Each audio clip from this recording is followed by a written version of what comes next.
a very hard question that I could ask. Sorry, screwed up. Cp minus Cv. I've already told you that Cp is greater than Cv, and remember that's kind of bad because that means it takes more heat to cause something to warm up, and that's because some of the heat is lost to work, but not all of it, which is the second law of thermodynamics, by the way. I want to prove this. Now, last time I gave it to you as fact, but this class is all about proofs. I will actually throw, hopefully, very little at you where I say just accept this. It's kind of like the equal partition theorem, which actually you can prove. We'll do that next semester. You can prove part of it. This is something I threw at you as though it was facts. Now I'm going to prove it absolutely. Now, the way to do this is to recognize, and of course, I will make sure I will start you out in the right direction. So that, if I just throw this, I'm not going to just throw this up there and say good luck. I would let you know that you might want to start this way. Now, you should also, as you try to figure out what I'm asking, which is, once you get used to this, the questions are very straightforward. You are trying to prove that this is equal to NR, therefore I need to forget this for now. This is not part of the solution. This is the last statement of the proof, not the first statement. So I've got this, and this is all I've got. I'm going to manipulate this until I get NR. That is the question I'm asking. All right, so just important to recognize that. Now this looks like now what the heck? So start inserting things you know. It looks like here's a hint. I got two things, and I got to get down to one. So that means that something is going to have to get subtracted off of something else. It looks like I need to get, what I need is A minus, so I've got like A minus B, but I've got to get it into the form of A minus A plus C, and guess what? C is going to be NR. All right, now I can't do that right now. I don't think I can do anything, but it looks like probably going to have to get rid of this. And if I'm going to get rid of this, it has to be hiding in here. That means U has to be hiding in here. The letter U has to be hiding in here. My question is it? In this term, where is the letter U? I just went over it. It's not in the T. It's in H. H is equal to what? U plus PV. Okay, so this is a change in U plus PV. Okay, and you're already probably thinking, yes, it does matter what you hold constant. It matters quite a bit. And it's hard to know. It doesn't matter. Sorry, let me back up. This can matter a lot or it cannot matter at all. But you don't need to try to memorize that. You just work with it using the correct rules of mathematics that I am presently going over. This is a time where what's held constant really matters. Other times it doesn't, but again, if you work the problem, those issues don't ever matter. Okay, now on the first extra hour, I talked about when you're taking the derivative of a function, f plus the function g. This is this case. I'm taking the derivative of f and g, where both are functions. So what do I do? Isn't it when p is constant, h is equal to Way overthinking. The derivative of f plus g is what? Right. The derivative of f and the derivative of g. Okay, so this is du, dt, constant p. Now it looks like I'm making really good headway, so I'm going to bring this guy over here.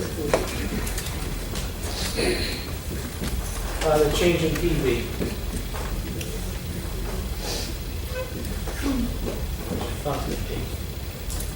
Okay. Yeah.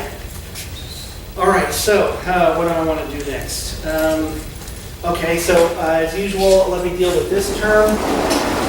And now I can see already that if I can just get rid of, it looks like these two terms right here, this du dt at constant p minus du dt.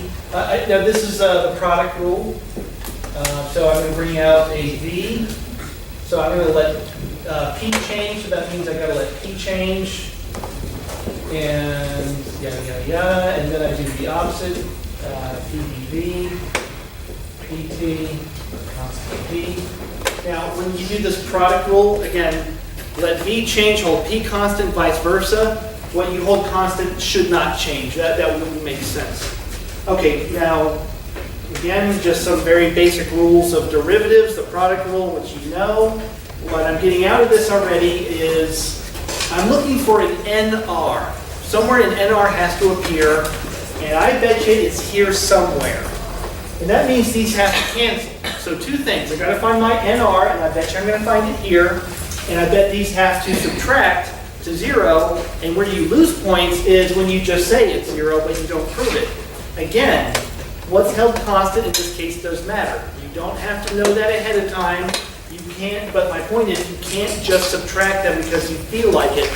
And by the way, they are actually 0, they will subtract it, but you can't just do that willy-nilly. All right, before I do anything, I can eliminate one of these terms. Which one is it?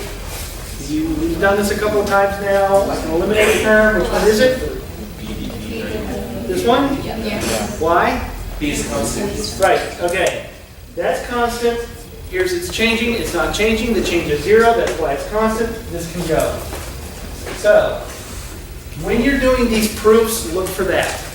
There's two things to look for. Every one of these proofs is going to be set up in such a way such that you can eliminate a term the way you just did, or probably you've got like a dv. Changing v over changing v, which will be the number 1. It'll always be a 0 or a 1 somewhere, or most of the time. But I don't know everything. All right, so p dv dt. Okay. dv dt, I can do that just off my head, is nRt over v is nRt over p, which is nr over p times p. Here's my nr. Don't worry about this. I'm going to get to here in a second. This is nr, by the way. I can do it in my head. Maybe you can't, that's fine. I'm going to do this in a second. This is nr. Here's my nr. This is gone, so that has to be 0. But now I have to prove it. This is why this derivation is one of the hardest, because I'm going to stop this derivation and I'm going to do a different one. Now, there is no way you could probably have known to do this on your own. I know that. There's no way that you would have just stopped the derivation, do a different one, the results from which go back into this one. What I'm going to try to prove is that these are the same. To do so, I will stop this derivation and start another. Okay, so how do I do that? Now, it turns out that when I'm changing a function, I can basically change it any which way I want. Now, we're going to get into this, and don't write this down, but I can use natural variables, our volume, like we just gone over, and the other one is entropy, and that it's not temperature. Yet, I can still ask how U changes with temperature. I can still ask that. Now, again, don't write this down, but T is not a natural variable of U. Yet, I can still change it and figure out what happens to U when it changes. I can still ask this question. Now, as I'm writing this out, notice that I haven't specified what's constant. Here's, whoa, sorry.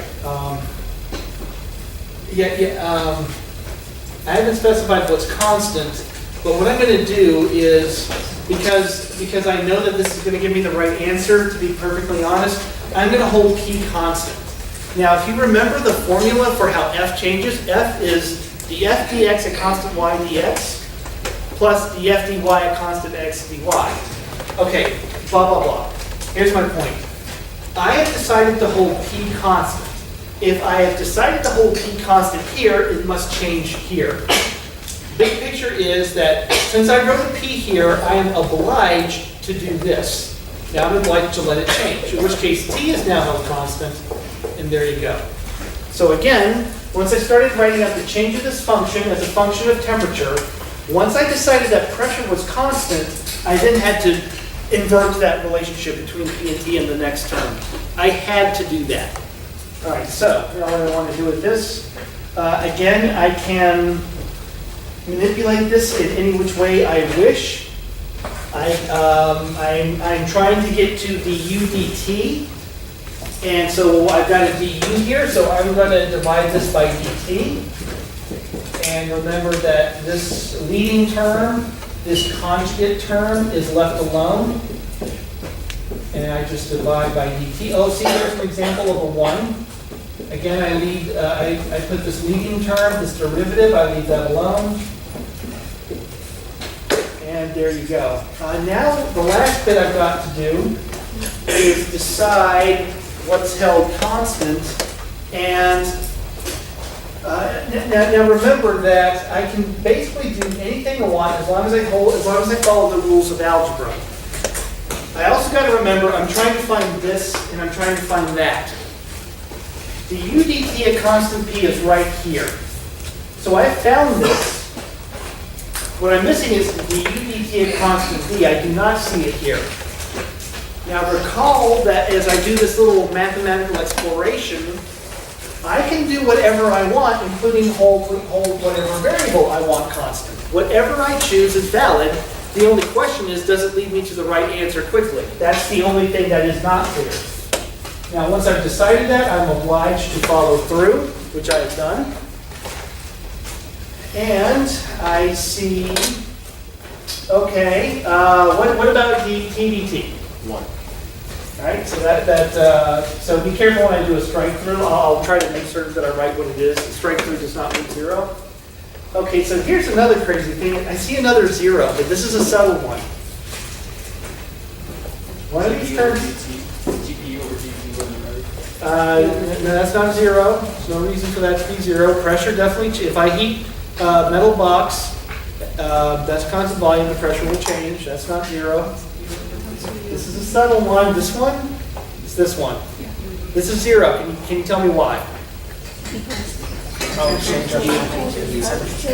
Well, now I heard some of you say, sorry, there's a bit of a jumble, but I heard some of you say it. Temperature's held constant. What does the equipartition theorem say? Right, there's no change in temperature. The change in U is 0. Right, now remember, the equipartition theorem is one of the ones that gets a little star by it. That's a 0. Again, if temperature's not changing, then U is not changing either. Remember when we did heat for the first time on Wednesday? I said that I didn't have equations for heat, but I could hijack work if that was a constant temperature, because the change in U is 0, and therefore the heat was minus the work. Watch the video if you don't recall. Whatever. If temperature's held constant, the change in U is 0. So there you go. So what I'm left with is the U dt at constant p is the U dt at constant p. And now you can eliminate these terms. There you go. And let me just remind you that this is still CP minus CP. Okay, I'll work down so that your notes aren't, I try never to do a derivation on top of my own writings. That's really annoying. CP minus CV is we've eliminated all this jazz. P, as I mentioned, we'll do the perfect gas law. If I don't say that, just assume it. And I know that volume is nRT over P. And again, this is one of those times that the fact that P is held constant actually just really doesn't matter, but that is not necessary for you to answer the question. It never will be. And what I've got is P nR over P. And I'll just rewrite the question. There you go. Alrighty. Yeah, it's kind of painful. Now, who can guess? Will I put this on the test? Yes. How long did that take me, even with a good set of notes? About 15 minutes. How long do you have on the test? 2 hours. 1 hour. 1 hour. We're on film. 1 hour. Right? 1 hour. Okay. 1 hour on the test. So I just blew 1/4 the test on a single question, and what if you can't answer it? Right? That's a wash. That's a total loss. On this first test, if I'm really being a jerk, the derivation will take 4 steps. That's if I've run out of ideas for good questions, because I've been doing this too long. I will not go beyond 4 steps. I'm going to shoot for 3 steps. This clearly was more than 3 steps, and the side derivation that comes from nowhere, this guy, itself is 3 steps. So if I was to put this on a test, it would actually be that part alone, not the whole freaking thing, all right? So when it comes to tests, because, oh, by the way, oh, I got your last test, yeah, so do I. I'm gonna write a different question, by the way. And what's I find just incredible is when I'm grading, it'll be about maybe 2 of you. I'm gonna see the last question answered. That last question is the derivation question, it's always the hard one. I'm gonna see last semester's answers. Or last year's answer, look, I got them all. I look at all my old tests before I write the new one. Question. What happens to the dp over dt? Huh? Yeah? Yeah. Oh yeah, look out, because I'm really bad. There goes a lot. The answer will get it. Oh, sorry, now the actual question was what again? The dp over dt. The, The right side derivation. On this side. what happened to the dp? I don't care. Oh, well, it would be, it'd be nr over v, but, Oh, that goes to 0. yeah, it's multiplied by 0. It doesn't matter. Yeah, I didn't bother to do it. Yeah. Any other questions? Question? Towards the end of the equation, we have like dnr2 over p over dt would be constant. Could you explain in detail how you get from that to like nr over p? Well, okay, let's, So I'm a little confused like how we...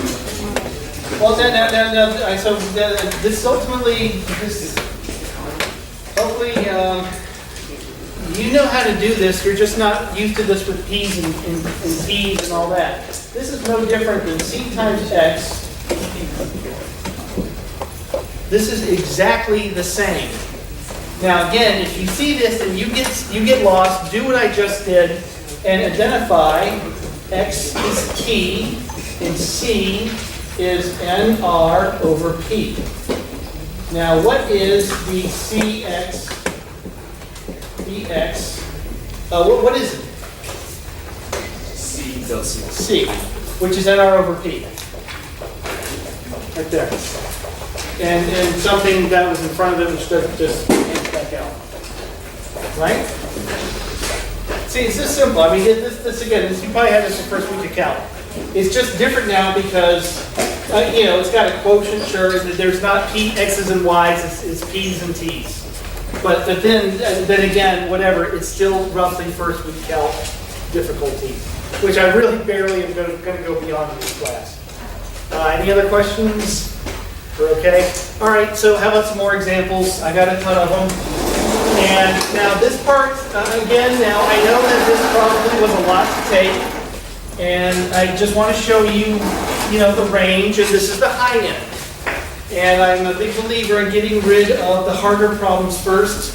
I've already told you that in our 1-hour exam, I'm not likely to ask this because, to be blunt, I think most of you get it wrong, in all honesty, because you're under too much pressure and it's rather long and it would take up all your time.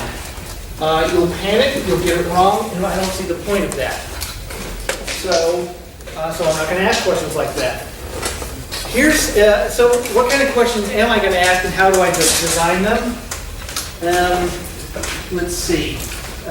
What I can do is, as I'm writing at my desk and I'm coming up with new questions, I'll start putting down things I know.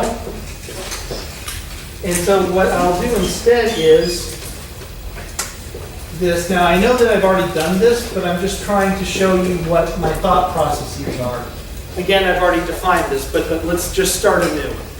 Now here's the big picture. I've got U, H, T, V, and P. I got 5 letters, and I need to put 3 in one of these proofs. Sorry, my mathematics of permutations is bad. Remember that we're going to have actually 12 total letters. I can put anything, changing with anything, a constant anything. I don't think I've run out of combinations, despite having taught this class like 12 times, in terms of coming up with permutations that I haven't done yet. I'm still not there. I still have not repeated myself even from 10 years ago, right? That's just permutations for you. Now, regardless, here's what I'm thinking. Here's a relationship that's familiar and will become very familiar, especially in just about 2 or 3 more weeks. You're going to be sick of this. So now I want to see how this slight change affects that.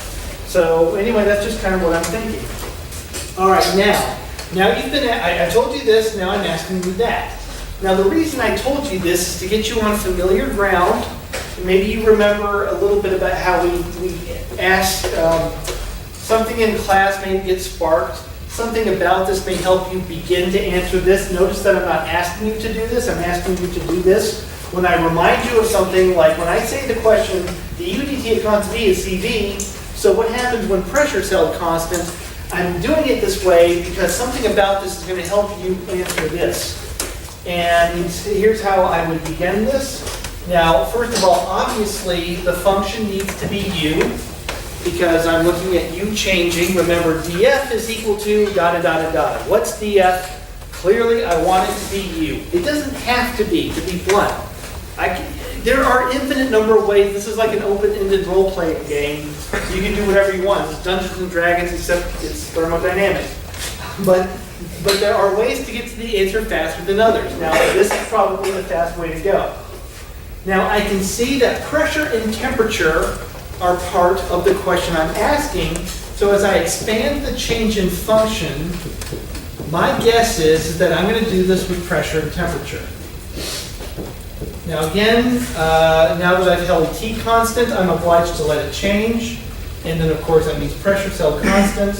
Don't forget that once I've written one term, the other term has been decided for me. So remember the X's and Y's. Anyway, it just is. All right.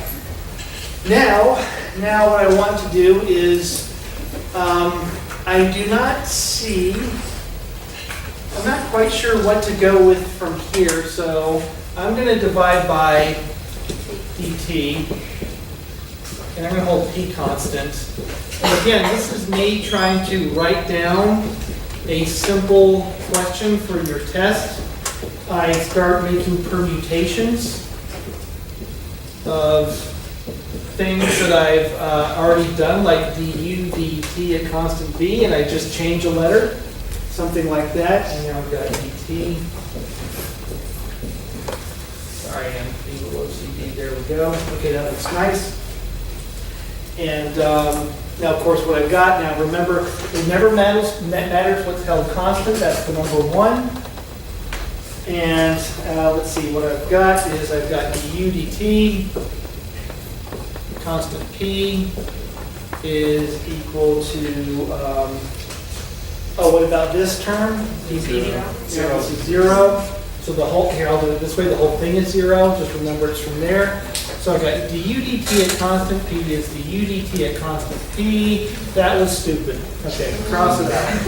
This is an example of me coming up with a test question, a homework question that's stupid. That will happen. Okay, so now let me tweak it. I know how to tweak this question to put it on a test that you can meaningfully answer it. You won't get something stupid like this. This is a waste of your time and mine. This is just how I sometimes write questions and it just does something dumb and I start over.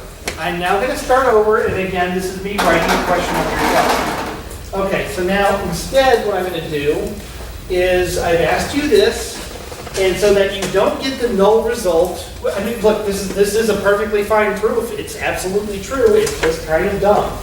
Okay? It is correct. So what I've done instead is I've asked you to expand u as a function of v at constant t, and again, now that the first term, that t is constant, I need to let it change. Of course, the other guy is now held constant. So now I've done that. Now what I'm going to do is the same trick. I'm going to divide by dt because I can. And to get to the answer, of course, I decide what I hold constant, but it'd be pretty darn stupid to not make that pressure, because that's what I'm asking. And what I want to go ahead and recognize is that this guy is what? 0? 1. And this is CV. And what about this term? Goes away because V over T because V is held T is held constant, right.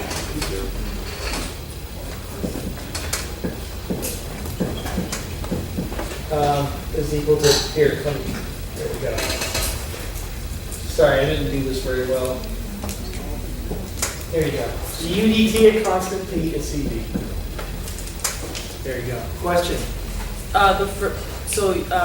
du over dv will go to 0 because v is held constant, right? This Or is t is T- held constant. Right.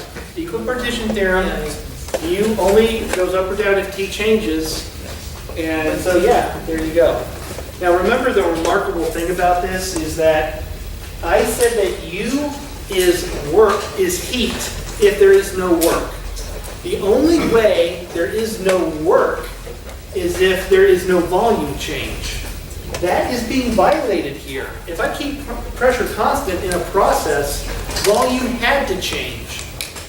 Yet it actually did not matter. And that's actually kind of remarkable. And that actually allows us to get underneath the hood a little bit and understand something about actually perfect gases. I haven't quite explained this yet, but this result is the result of a perfect gas law. And so what's happening is that perfect gas molecules don't interact with each other, right? Because they don't have volume, so they don't collide. They don't attract each other. So that's what it means for a perfect gas molecule to be a perfect gas molecule, is that it doesn't have volume, they don't attract each other. So why the heck when let's do helium, how would its kinetic energy change? That's the energy that it has, that's U. How would that matter if it was in a bigger box? Right? Now, if it was a real gas, if it was in a bigger box, it would matter because it would interact with other molecules less. It would not collide, it wouldn't buddy up, induce dipole and all that. A real gas would interact with other real gases differently if it's in a bigger box. It would do so less because they don't find each other as much. A perfect gas doesn't interact with each other ever.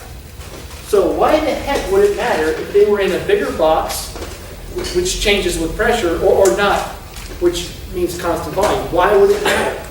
The answer is that it wouldn't. Which is why this is the same. Because to a perfect gas, constant pressure, constant volume don't matter because that only affects how they interact with each other, but they don't interact with each other. So this perfect gas law result yields the same thing. Anyway, look, you don't need to know that now because we're going to go over that again in about 2 weeks, actually about 1 week. I'm just kind of previewing. So I just wanted to show you that while this is kind of a little mathematical exercise, there is actual meaning in here, and we are going to go over it in more detail a little bit later. So I'm kind of going a little bit ahead of time. All right, so now what? Now I want to do a different type of, okay, so again, you see me writing down letters and saying, well, what's it equal to? And just going from there and seeing what I find.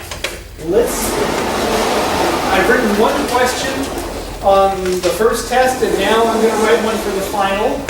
And the final is comprehensive. And so, although the final will be mostly based on the second test, because in all honesty, the second test is comprehensive with the first test. I'm not trying to be a jerk, it's just I cannot avoid that. So, because it's all thermo. Again, the last month, test 3 is we stop and do different things. Okay, so now you can imagine that I already, given the direction I'm going in here, I've done du dt, not a constant v, but a constant p. Now I know that dh dt at constant p is heat capacity at constant pressure. So what I want to do then is mix that up and do it at constant volume. Okay, remember, if dh dt at constant p, if I had written a p here, there's nothing to do. It's just heat capacity at constant pressure. You're done. So what I've done is I've mixed it up and I put a v here. And this is the question on the final exam. Okay, so what I want to do is, you need, again, to know how to start the question or you may get a null result. I know that because this is how I know this. This is how I do things so that you won't get trapped on the exam. Here's how you begin. Okay, again, this is the question.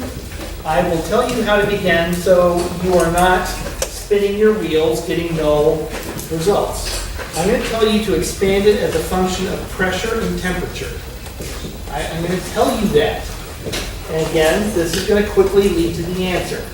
Now temperature is held constant, so now temperature has to change. Pressure was changing, now pressure is held constant. Again, this is just a formula, and what you do need to know. Okay, I've written this out. I'm looking for this. It's not here, that's here, but this isn't. So I'm going to find it by dividing by t, changing t. And I do this every time. I need to put this in a certain way. Give myself a little space. I don't know why I do this every time. Okay, I've just divided by dt. And now I need to hold something constant. I can hold entropy constant. I can hold pressure constant. That would be a giant, stupid waste of time. If I hold volume constant, I've got the answer. Now, of course, I just have to do some simplification, which, yes, I will ask you to do that because right now this is a jumble. I don't know what it means. Obviously, I can I get rid of something? Okay, the t is equal to 1. And then the h over p. Whoa. What, that's 0? Who says? No, P over T. No, dp dt at constant d would be nr over v. This is nr over v. Yes. But you said this is 0. Now, if this was a u, equipartition theorem doesn't define h, it defines u. Okay, side derivation. Hold on. H is u plus pv. Then plug it in. So let's do dH. Well, I can actually make this a little bit easier for you. Okay, let's do that. Now, here's the trick. There's an easy trick to this. Pressure and volume change simultaneously, so that's a real biz knocker. So what I'm going to do is instead do this. I'm going to insert the perfect gas law.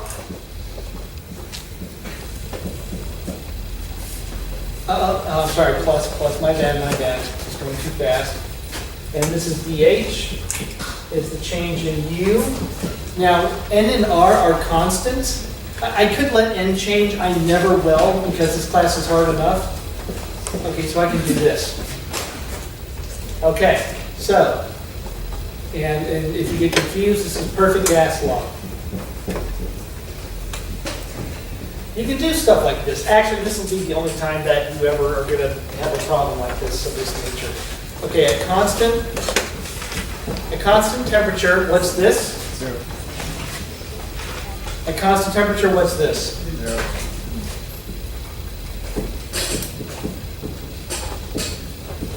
dH, a constant T, help if I can spell. A constant T is 0. Yeah. Now your instincts were correct. And for all the reasons I was going blah, blah, blah about perfect gases not interacting, it turns out that yes, this is in fact 0. And again, I did it by one of my little side derivations. And I think you need this on your homework, by the way. Yeah, you actually do need to do this on your homework. So what I'm left with is dH, dt, and constant V is actually the same thing as heat capacity and constant pressure. Okay, and then, tell you what, I'm going to actually prove this. This was a nice snarky way of doing that, but let me prove it actually more formally. Let me prove it a different way than I just have. Anyway, this was the question on the test. That's the result. You got full credit. There's the side derivation. I'm going to do the side derivation a different way. Maybe this is the question on the test. All right, again, I'm just coming up with questions. Examples. This will be the last one. I know we're almost done. You ready to get out of here? I got a ton of stuff to do myself. One last question. We'll get out a minute or two early. And I want to prove in a different way that dH dt, dH dt at constant T is 0. There are unfortunately multiple ways of doing all of these questions. And let's see. So the question is to prove dH dt at constant T is 0. And so how? Now one of you was correct in that I could have just done this. I could have done this here. What I did, I think, over there was slightly easier, so that's why I went the direction I did. A constant t. And what I'm going to do is, I'm going to do a bunch of algebra steps at once, not because I'm rushing, because you should be able at this point to follow along. So I'm going to do 2 steps of algebra at once, because I think at this point you should be able to follow along what I'm doing. So I did the product rule. So the 2 steps I did was the product rule, and then I divided by dP at held temperature constant. Okay. This guy? 0, equipartition theorem. This guy? 1. I got a 1. All right, there's always zeros and ones. So now what I've got is I've got P dV dP at constant T plus V. Okay, dV dP. Somebody? All right, now first just write the P down. What's dV dP at constant? In perfect gas law. Right, so let me actually write this out in case you're having a little trouble. And RT over P dP. This is P minus nRT over P squared.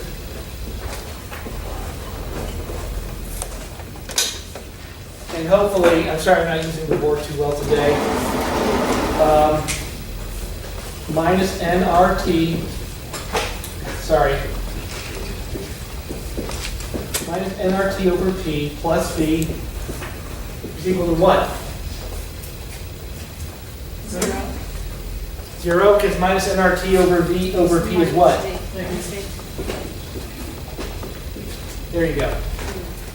But both the things I just did to show that dH is 0 at constant T, both of those are the same proof. What I just did here and what I did up there, those are both equally valid proofs to do the same thing. This just went down a different route because I made it a little bit more complicated, not by asking what the change in H was at T, but what the change in dH dP at constant T. It made it a little bit harder, just a little. Oh, the word is challenging. No, it's harder. It's a little bit harder, but the point is that it wasn't too hard to get to here and notice that the perfect gas law canceled out the V with minus V. It just took a little extra steps. Now my question to you is, how many of you would think that, let's go here, if I added the van der Waals equation here with dV dP for the van der Waals, maybe you have to use Euler chain and all that, would P dV dP, would P dV dP, would that be minus V if I use the van der Waals equation? What do you think? Yes, no?